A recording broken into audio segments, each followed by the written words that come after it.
Alright, today we are working on a Regal with a Volvo Penta IO. It's a 200 V6 and the issue is overheating. I've actually worked on a previous boat for this customer that was almost the exact same boat with the exact same motor and the exact same issue, and I believe we had the exact same problems. So same symptoms, overheating, and I think the same problem.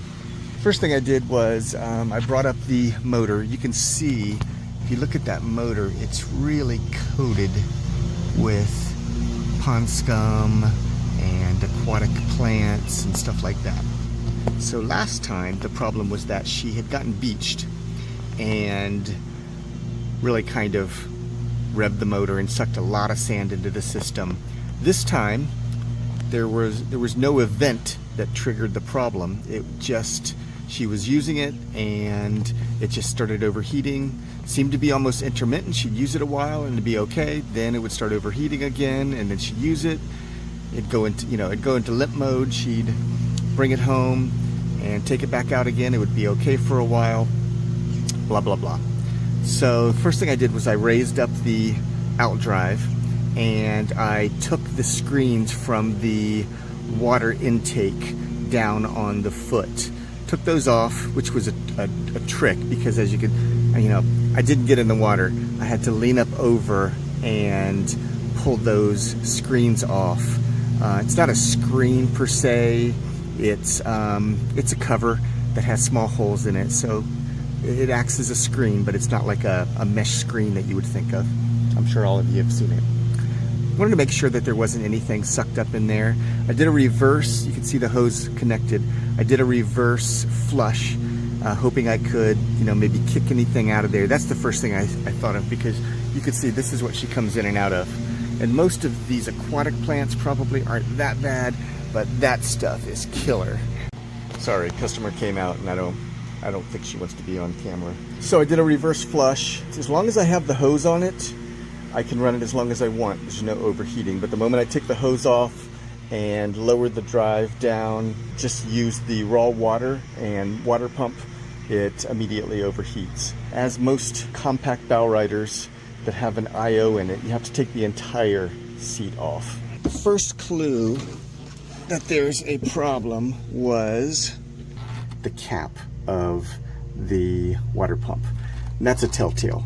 If you get to this point, or you can even see down into the bilge, into the engine bay, and you see burning like that, you know your water pump is bad. You know your impeller, at the very minimum, is bad.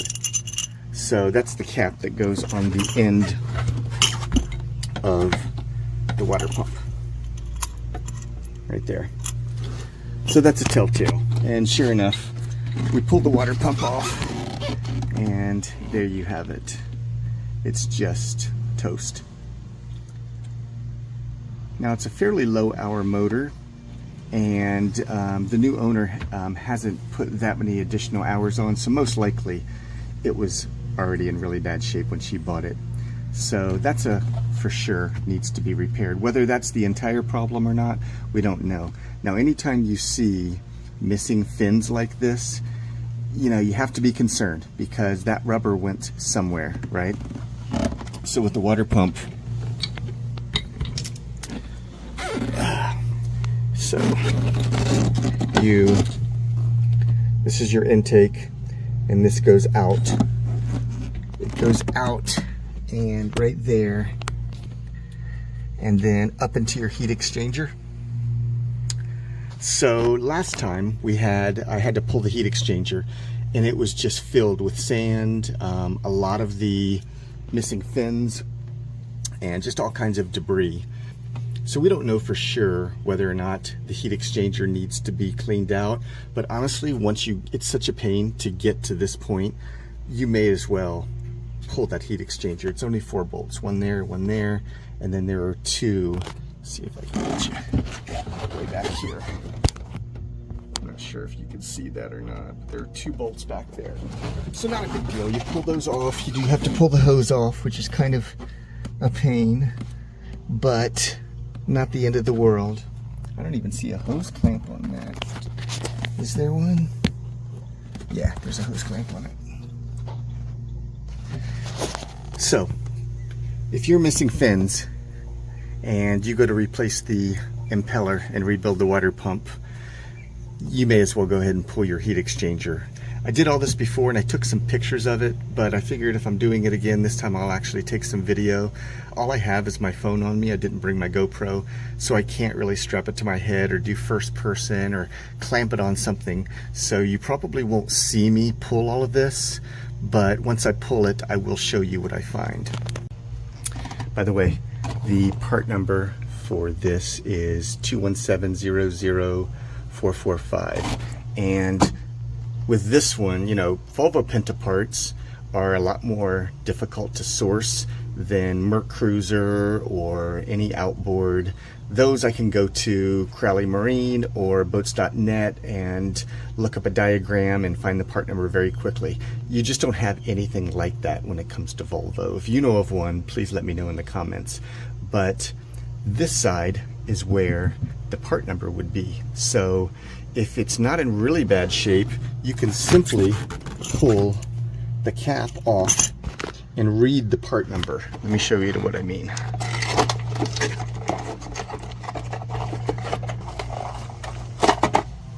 So, there's the replacement. And as you can see, if you can see, the part number is right on there. Volvo Penta 217-00443.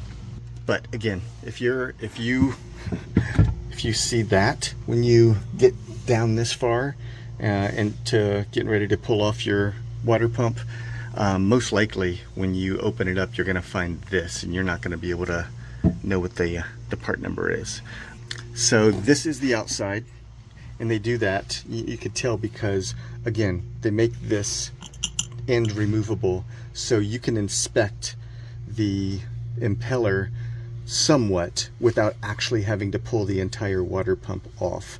Now, having said that, you can't really see a lot. This thing gets buried way down in there. You can kind of see like these missing fins and stuff straight on, but you're not really going to see stuff like this. Like these fins look bad, but you can't really see that these chunks in the middle, that these spaces in the middle are just completely missing, which is really where most of your water movement takes place. Not on the end. It's that full fin. Your water kind of comes in, as you can see down there, in the center. And so that's really where you're moving most of your water, not on the edge. That's why sometimes these center pieces go first. So I always pull the entire water pump off because I also want to pull these hoses off and inspect them. So I reach down in here and do what I can to see if I can feel any pieces. Sometimes I'll pull them all the way off.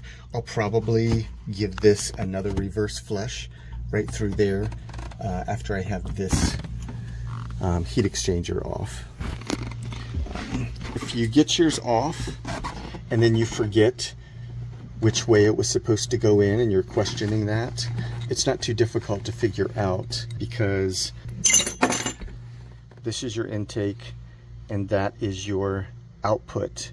So clearly it's obvious that it's going to be spinning this way. It's got to move water around. And again, your part number would always be facing out, in case you're questioning that. So these are not the easiest to get in and out, honestly. Nowhere near as easy as replacing like an outboards, but it's doable. There are a couple of videos on YouTube that claim you have to have a special tool. They do make a special tool for it, or you have to make a special tool. There have been a couple of people that have done that, but I've successfully replaced these without having any problem doing it manually. And I don't have anyone to hold the camera for me or a stand, so I can't really show you that, but it's as simple as putting this down, getting it started. Once you get it kind of on the splines, then you can use this here in the back to spin it while you're holding on to it and pressing, and it'll go right in. It does help to use some lube. You can either use some marine grease. I like to use this T9. It's just excellent lubrication and really helps quite a bit without as much of a mess. By the way, the impeller kit does come with an O-ring, which goes right here. And it also comes with new hardware, and that new hardware is for this. Somebody's been in here at one point because all of them should have these little rubber O-rings, and 2 of them were missing. So somebody's actually been in here, and just like that, it's in. So whether or not you need a special tool to remove it, I don't. I mean, it's trash anyways. I just get in there and pry it out with a screwdriver or whatever's handy. It's very easy to push it in. Again, I kind of wish I had a way to show you that, but all I did was I have my, once I get it started, and it's very easy to get started, I just hold right here and push pressure with my palm and then turn this, and it just goes right in. It doesn't go in instantly, but it doesn't take that much effort. It's not that difficult. A lot of people don't like to work on Volvos. This is a magnificent engine. It's got an aluminum core, it's got a heat exchanger, it's got a closed loop cooling system. It's really a dynamite motor. Now, having parts being so difficult to source is one deterrent for people not wanting to work on them. And the other is, and this may be the case with others as well, it's really a hodgepodge of parts, some of which were sourced locally, some of which were sourced overseas, and so it's a mixture of metric and SAE. A good example is right here. That is a 12 millimeter, but there are a number of bolts and things like that in here that, well, and a good example is the bolts for this arm, which go right there. And by the way, there are 2 of them. Those are SAE, and then this is metric, so kind of strange. So now that we have the new impeller in, we're just going to set that aside, and we're going to go ahead and pull the heat exchanger, because I don't want to put the water pump back on, especially not reattach these hoses, until I have a chance to pull the heat exchanger, look inside there. Depending on how much or what, if anything, that I find, that'll give me an idea of how important it is to do a back flush. And if I find anything at all, which I suspect that I will, what we're going to do is we're going to back flush right here. We're going to jet some water through there. So now we'll go ahead and pull off the heat exchanger. These first 2 bolts are pretty easy because they're accessible.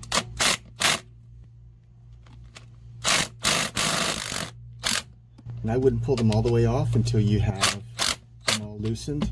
This one's going to be a little more difficult. I might have to do it by hand, or let's see if an angle adapter will work. Okay, that's quite a bit of an angle. I'm not sure how well this is going to work because these are torqued in there pretty good, but let's give it a try.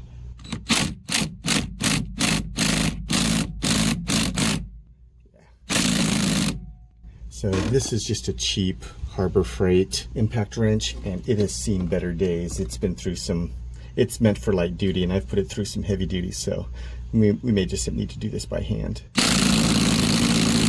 Yep. Okay, so this O-ring, or this retaining ring, this to basically seal this hose here, is a flathead, but in my case it was completely out of sight. You can't see it very well, and you know what a pain it is to loosen something that's torqued on pretty good with a flathead. So what I did instead was I just used a socket, and that's 8 millimeter.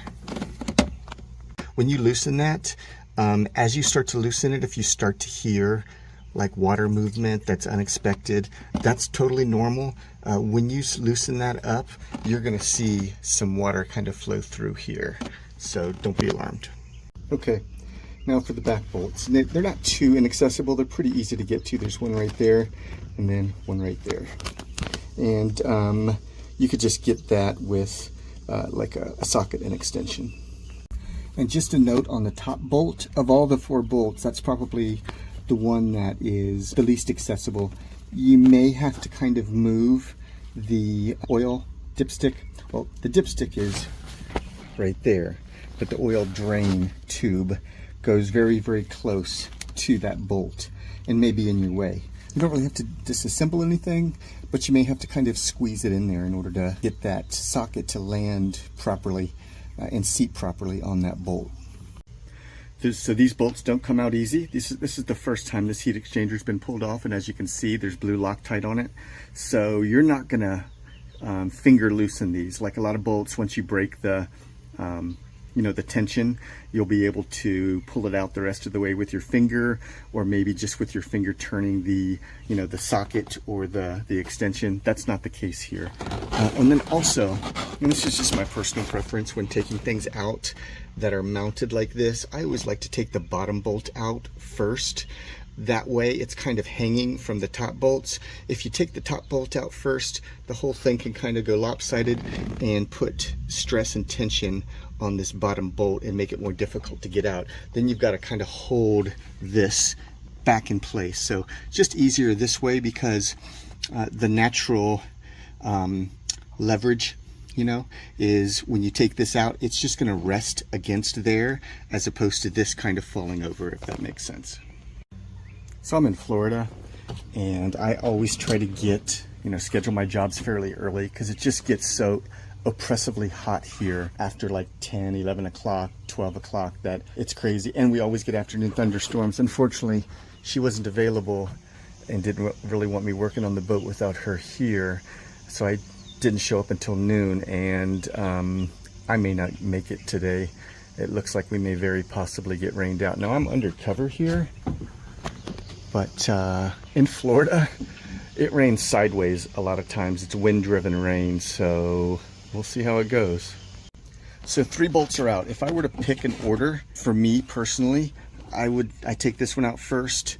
I take the lower in the back out second. I take the upper in the back out third, and then it's all kind of hanging from this one. So it makes it a little bit easier to pull out, in my opinion. Okay, so in this case, I guess it may not really matter that much because it fits so snugly on there. I don't remember the last one kind of holding itself in place with all the bolts off, but all 4 bolts are off and it's still right there. So I'm gonna have to kind of pry it off. Hopefully it won't be an issue. Okay, it came off pretty easily. Unfortunately, you're gonna drain all of your coolant. This actually uses coolant, and there really isn't any way that I know of to be able to there's no like valve or anything I can turn so to prevent that from happening. If anybody knows a way to prevent that, let me know. Yeah, hear that?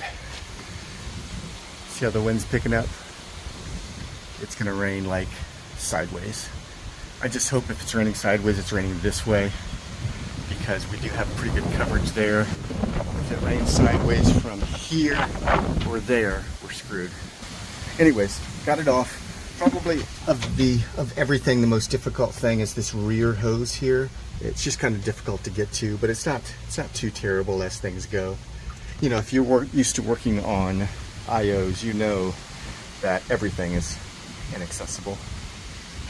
But there she sits, right there, and hopefully I'll be able to take her apart out here instead of in here, but I may have to bring it over here and just set it on that towel. Okay, so these are 8mm.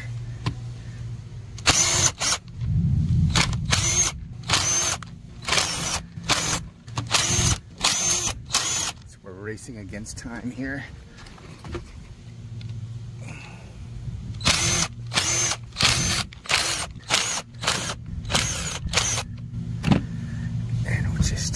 It over here, get these 2. Sorry, things keep going out of frame. I'm not a very good videographer. I'm a much better boat mechanic. Okay, got it off.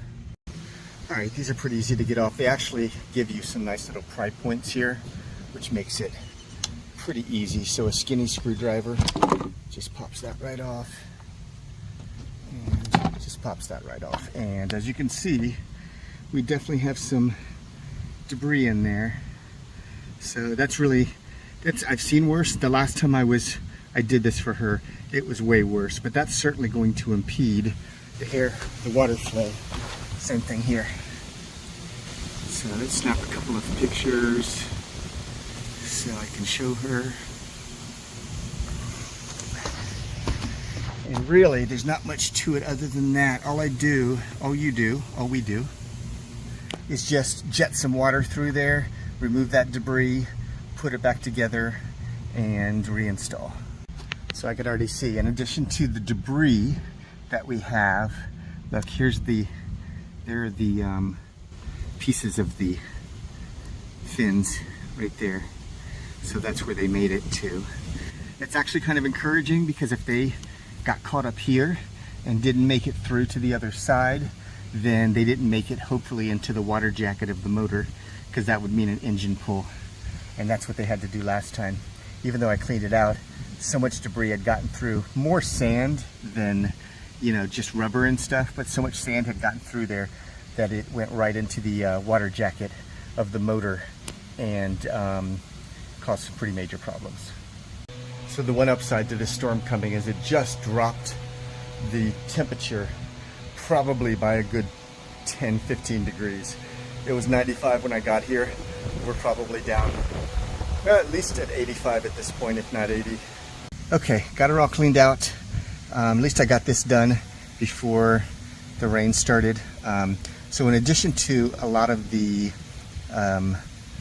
rubber, the fins from the water pump, and all of this debris, there were some actual rocks lodged in there. So somebody has run this aground a few times, whether it be on purpose at a sandbar or by accident, maybe going through something shallow with a rocky bottom. But anyways, those are nicely cleaned out.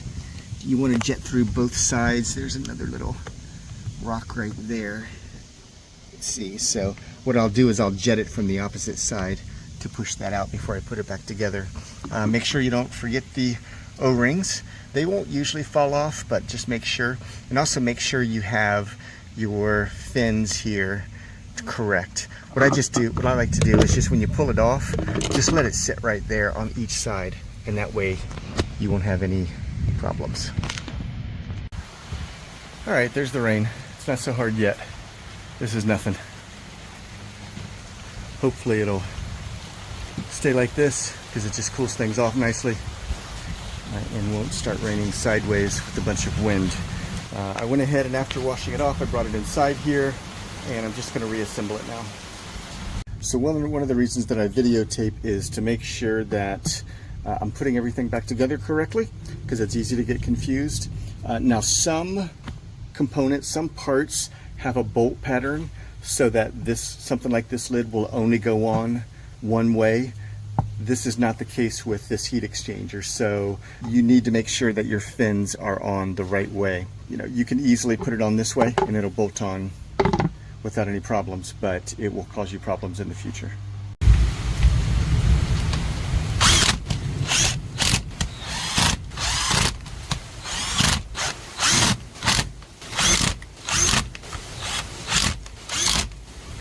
Okay, and then we will torque these to spec. There's the torque right there. And yeah, this is more like it. As you can see, it's raining kind of sideways, but we're pretty well covered. If that weren't going this way, they were coming this way, it'd be coming right in this, because we're right next to it. So when putting the heat exchanger back on, just be patient. It's not that difficult to get on. Understand that it's going to take a little bit of pressure. You don't want to force it. But as you saw, there were two seals there that the O-ring is going to give you a little bit of resistance on each one of those seals. But once you get the bolts lined up, I suggest lining this one up first. You're going to have to push it in and pull it up a little bit to get that one threaded. and then this one you just push the bottom in to get it threaded, and then the back two should be pretty well lined up at this point.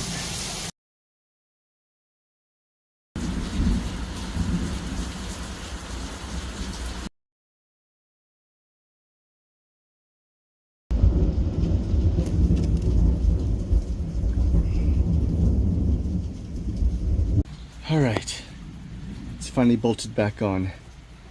Really, 3 of the bolts are pretty easy. Obviously, these are easy, and this bottom bolt is pretty easy. By far, that top bolt is the most difficult for a variety of reasons. One, because you have that tube in the way, so that's part of it. The other is, even though you get all the other bolts lined up, and you think, okay, since these are lined up, then the fourth one obviously has to be lined up. It's not.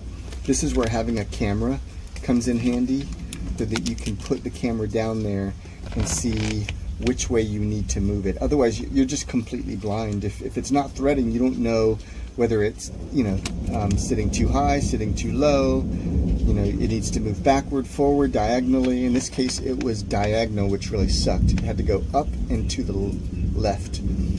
So be patient. You do not want to strip that bolt. You don't want to strip the end of that bolt trying to go in. You sure as hell don't want to strip the threads into the block. So just be patient. What I ended up having to do is loosen this bolt up a little bit. After I knew it had to go up into the left, I moved it up into the left and then tightened that bolt, and did that a few times until I put the camera down there and it looked like it was aligned. Just if you start to screw it in and it kind of comes to a stop, that could mean that it's threaded, but it could also mean that it's just bound, that you just have a binding, and you don't want to like automatically put a bunch of torque on that and force it in, because that's when you're going to strip the bolt, and that's when nightmares start. Well, that sucks. So the hoses go back on pretty easily, at least these did. Apparently I loosened up this hose clamp a little bit too much. Don't even try to get these reconnected while it's down on the hose. You're just gonna frustrate yourself. Just pull the hose off. Do this while it's off the hose manually, and then slide it back down over the hose. Save yourself some grief. Even getting that damn thing reconnected when it's off the hose is no picnic. So trust me, you do not want to try to do that while it's on the hose. So when I took these off, the screws were way back there hidden, so I had to take them off blind. Not that big of a deal, but when you put them back on, try to make them as visible as possible. Trust me, just being able to see what you're doing makes it so much easier. I tried to do the same thing with this one too. That was actually way back in the back, but at least this way, it's just I've got better access to it. And then also use one of these. Don't use one of these. Then do your final tightening with one of these. You do not want to try to hand tighten it. This is not going to get it tight enough. So make sure you crank that down pretty good. And take a look at it when you're done. Make sure there's that little bit of a bulge there, not too much, but that really lets you know that you've tightened it pretty well. This is under pretty high pressure, so make sure that you do that right. All right, onto the water pump. I'm not gonna bother trying to clean this up or anything. And this is how this should look. So I'm using the new hardware. You need a lock nut on the outside, and then these O-rings on the inside. Those O-rings fit down inside there. Very important to keep it from leaking. Okay, and whatever you do, don't forget your O-ring. It may, like this one, be like a little bit bigger than you want it to be. What you can do is either put it in the fridge so that it contracts a little bit, or you can use a little bit of grease. This one's not too bad. If it were as hot as it usually is here in Florida, then there's a possibility that it could be all over the place. I mean, like way out here. When it expands from heat, and then if you're not careful, it'll bind. You won't get good seating there, and you won't get a good seal. And boat mechanics like a walrus. They like a nice tight seal. Okay, there's no specific torque rating required for these. Just make sure you're using good practice and just kind of snug it first. Let's see if I can do this with one hand. Snug it first all the way around. And once it's snugged, then go back and forth.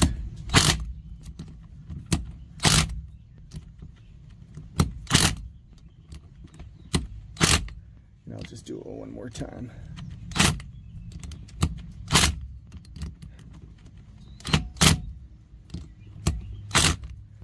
All right, that should be good to go. We're ready to go back on.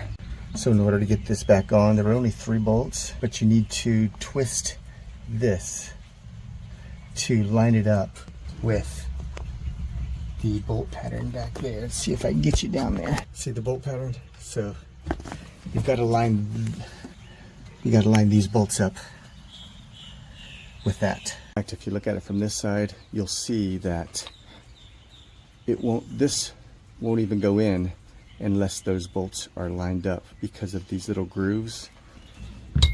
Those little grooves have to line up with that and that and that. So it's not too bad, but you have to get it on just right. That's what she said. Okay, she's in there.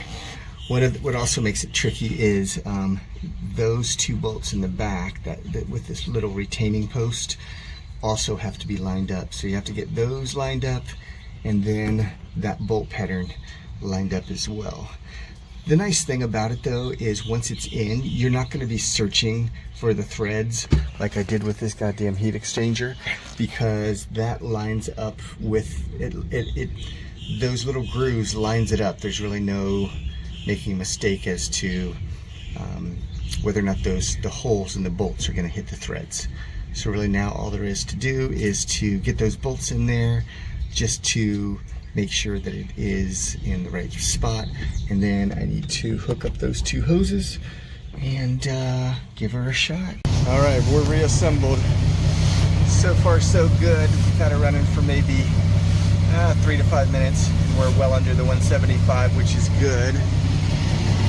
The other good sign is that the heat exchanger is cool to the touch. Before, after 5 minutes, we would go over 75 if the drive was in the water.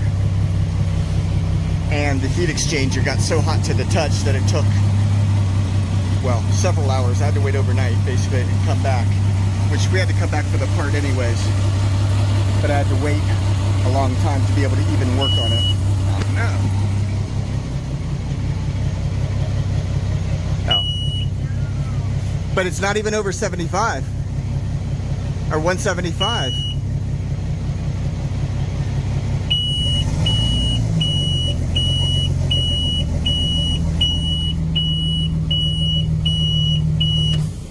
I don't understand, because it never went over 175, and there's no way it should. Before it didn't, the alarm didn't go off until it was at 180. All right, trying to troubleshoot this alarm. It's not the same alarm that I was getting yesterday when it got too hot, and the overheating alarm should not go off at 175. That's exactly where it needs to be, and I could still touch the heat exchanger with the palm of my hand. It's not quite cool to the touch, but it's barely warm to the touch. I don't think this is an overheating alarm. That was a slow beep, probably 3 seconds in between. This was a faster beep, like maybe 1 to 2 seconds in between. The owner's saying that it might have something to do with the depth finder, because that's the same alarm that she's heard before on that. But I don't know anything about this depth finder, so I'm just kind of playing with it a little bit.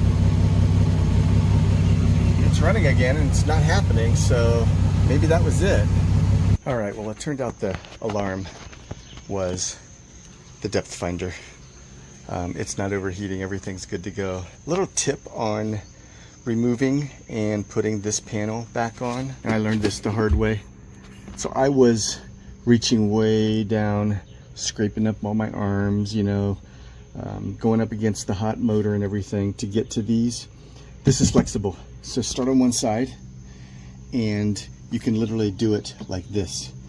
This will flex out and you can put it back in. Same thing with taking it out. You know, once you get some of these out, this will flex out, so then you can get to that, and then you can flex it out to get to that one.